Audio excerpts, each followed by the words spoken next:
I stood there in my custom-tailored charcoal suit, holding a flute of sparkling water, as my daughter-in-law smiled at the society photographer and whispered that I needed to step out of the VIP frame because a warehouse owner did not fit the luxury aesthetic of her charity gala. Hey everyone listening, before we get into exactly how I dismantled her perfect fake life in a matter of hours, do me a favor and drop your city or country in the comments below. I always love seeing where you are tuning in from. Now, back to that night. The air in the grand ballroom of the Coastal Yacht Club was heavy with the scent of expensive perfume and imported lilies. I am Eleanor.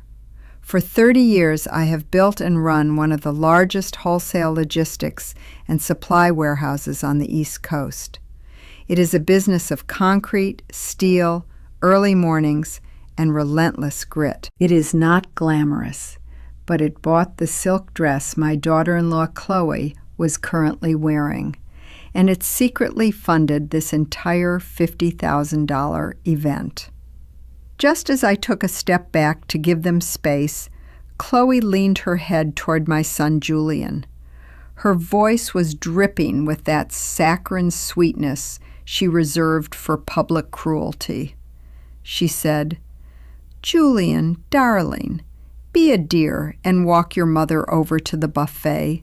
She is hovering again. And Eleanor, please do not load up a plate for yourself just yet.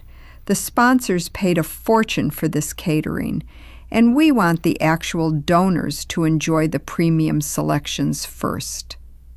My chest tightened so hard I had to force myself to exhale. I looked at Julian, my son, the boy I had raised to be strong, just stared at the marble floor.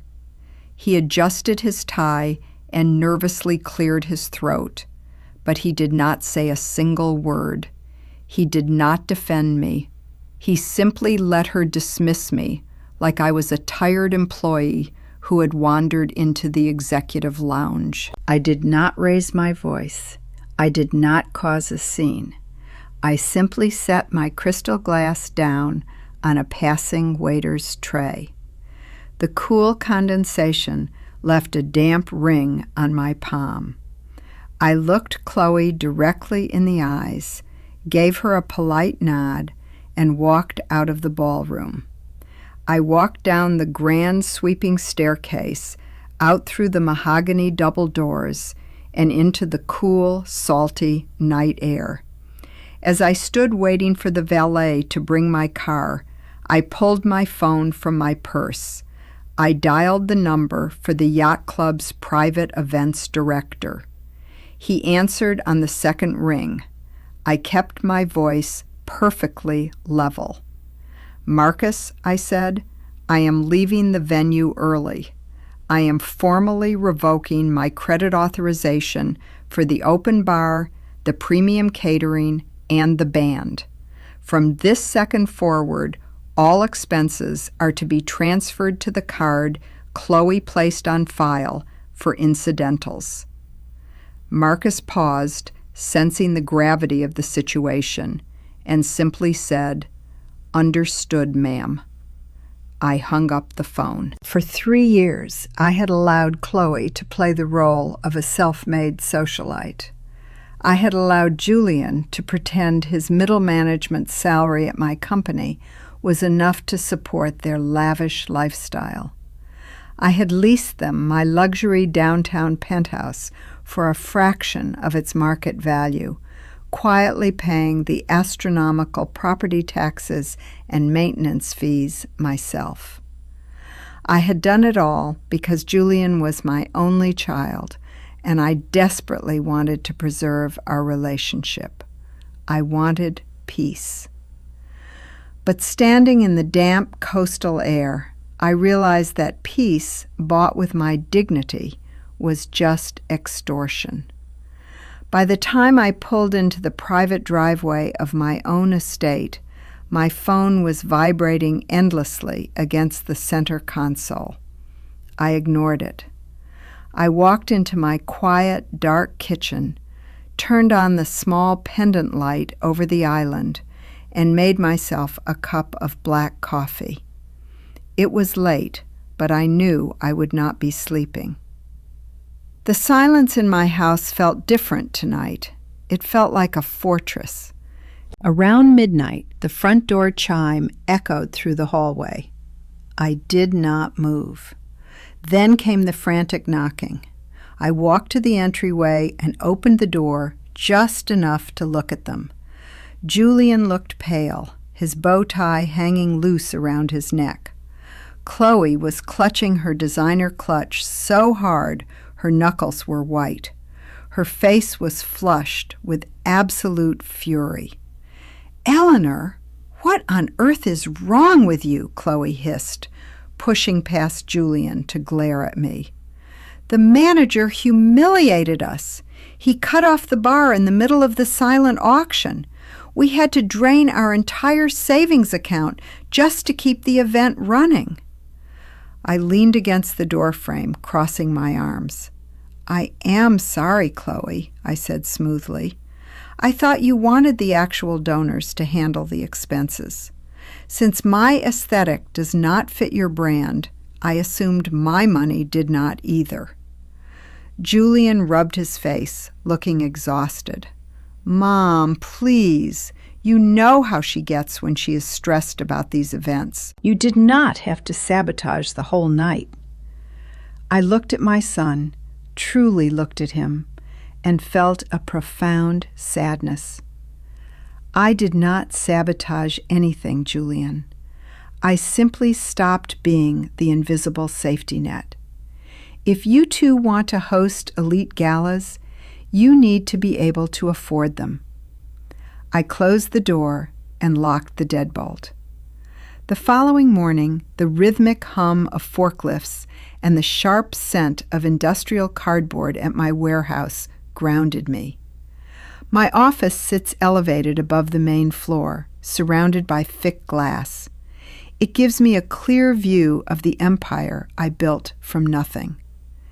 At 10 o'clock, the heavy steel door to the administrative wing opened. Julian and Chloe walked in. Chloe looked entirely out of place in her tailored pastel blazer, covering her nose subtly as a worker walked past with a pallet jack. I remained seated behind my massive oak desk, reviewing shipping manifests.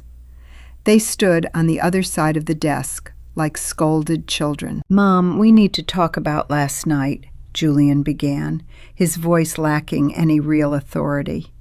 "The money we had to pay the venue wiped us out. We do not have enough to cover our portion of the penthouse rent this month." Chloe crossed her arms, her lips pressed into a thin line. "You owe us an apology, Eleanor. You completely undermined my networking event. People were whispering." I set my pen down with a deliberate, audible click. "I owe you nothing, Chloe. But since we are discussing finances, let us talk about the penthouse." I opened my desk drawer and pulled out a fresh, legally binding lease agreement. I slid it across the desktop. "I have allowed you to live in a $10,000 a month property for $1,500. That arrangement ended last night. This is a new lease for fair market value. If you cannot sign it and provide the deposit by Friday, I expect the keys on my desk by Monday morning." Chloe gasped, her eyes widening in genuine shock. "You cannot be serious. We are family. You cannot evict your own son." I kept my gaze fixed on her. "You made it very clear last night that I am merely an embarrassment, a warehouse worker who does not belong in your circle. You cannot banish the host from the party and still expect to live in her house for free." Julian reached for the paper, his hands visibly shaking. "Mom, we cannot afford this. My salary does not cover this kind of rent." "Then I suggest you downsize," I replied, picking up my pen again. Or perhaps Chloe can use all those high society connections to secure a lucrative interior design contract. I returned my attention to my manifests, effectively dismissing them. They left in a stunned silence. But Chloe was not someone who retreated easily. Over the next week, the passive aggression escalated into active sabotage. Since Julian worked in my sales department, Chloe had managed to weave her way into the company's social fabric. I started hearing murmurs from my floor managers. Chloe was dropping by the office during lunch, casually mentioning to my staff that I was becoming senile, that my financial decisions were erratic, and that Julian was essentially running the company to save me from myself. I did not confront her over gossip. I prefer tangible evidence. I called my chief financial officer, David, a man who had been with me since the beginning. I asked him to run a comprehensive audit of Julian's department accounts, specifically looking for any irregularities tied to external vendors. 2 days later, David sat in my office, sliding a thick red folder across my desk. I opened it and felt a cold wave of clarity wash over me. Chloe had been using Julian's corporate authorization codes to order high-end imported materials, Italian marble, custom brass fixtures, and luxury fabrics from our international wholesale partners. She was having them delivered to her friends' homes under the guise of my company's corporate gifting program, effectively funding her fake interior design business with my company's capital. I did not call Julian. I did not yell. I waited until Friday evening. Chloe was hosting a small, intimate dinner party at the penthouse, a desperate attempt to prove to her friends that the gala incident was just a misunderstanding. I knew the access codes to the private elevator. At precisely 8 o'clock, when I knew they would be seated for dinner, I stepped out of the elevator directly into the penthouse foyer. I was not alone. I had brought David and a corporate attorney. The dining room was candlelit, filled with the soft hum of jazz and the clinking of silver. Chloe froze when she saw me, her fake smile instantly dissolving. "Eleanor, what are you doing here? This is a private dinner." I walked slowly into the dining room, ignoring her guests, who were now staring in uncomfortable silence. "Actually, Chloe, this is my property, and you are currently trespassing. The Friday deadline for the new lease has passed. But we have a much more pressing issue." I held up the red folder. David handed a copy of the invoices directly to Julian, who was still sitting at the head of the table, his face draining of all color. "Julian," I said, my voice projecting clearly across the silent room, "you have allowed your wife to embezzle over $40,000 of company inventory to fund her design projects. You have until Monday to resign gracefully and sign a repayment agreement. If you do not, I will press criminal charges against both of you." Chloe stood up, her chair scraping violently against the hardwood floor. "You are insane. You are making this up because you are jealous of my life." "Jealous of what, Chloe?" I asked, leaning slightly forward. "The life I pay for? The clothes you wear that my warehouse funded? The friends you entertain in a home I own?" The illusion is over. I turned to the guests, giving them a polite practice smile. "I am so sorry for the interruption, but the hosts will be packing their belongings this evening. I suggest you all head out." It was a massacre of her social standing. Within minutes, her friends were whispering excuses, grabbing their coats, and fleeing the tension. When the doors finally closed, the penthouse was suffocatingly quiet. Julian put his head in his hands and began to weep softly. "Mom, I did not know the extent of it, I swear. She just asked me to approve a few shipments." I looked at my son, feeling the final threads of my enabling behavior snap. "Ignorance is not an excuse, Julian. You let her disrespect me, and then you let her steal from me. You have 30 days to clear out of this apartment. I am locking your corporate access tonight." The following weeks were a masterclass in watching a house of cards collapse. Without my financial backing, Chloe's social circle evaporated overnight. People who only tolerated her for the free perks stopped returning her calls. Julian resigned and took a lower-paying job at a rival firm just to keep them afloat. They had to move out of the penthouse and into a cramped 2-bedroom apartment on the industrial side of town. Chloe tried to retaliate, of course. She posted vague, passive-aggressive rants on social media about toxic family members and financial abuse. I completely ignored them. I blocked her number and instructed my security at the warehouse to deny her entry if she ever showed up. I focused on my business. I started mentoring a brilliant young woman in my logistics department, channeling the energy I used to waste on Julian into someone who actually respected the work. About 3 months later, I was walking through the warehouse floor, inspecting a new shipment of goods, when my phone rang. It was Julian. I hesitated, then answered. "Mom," he said, his voice sounding thin and exhausted, "I just wanted to tell you Chloe left. She said she cannot live like this anymore. She went back to stay with her parents." I stopped walking. The massive space around me hummed with activity, but my mind was completely still.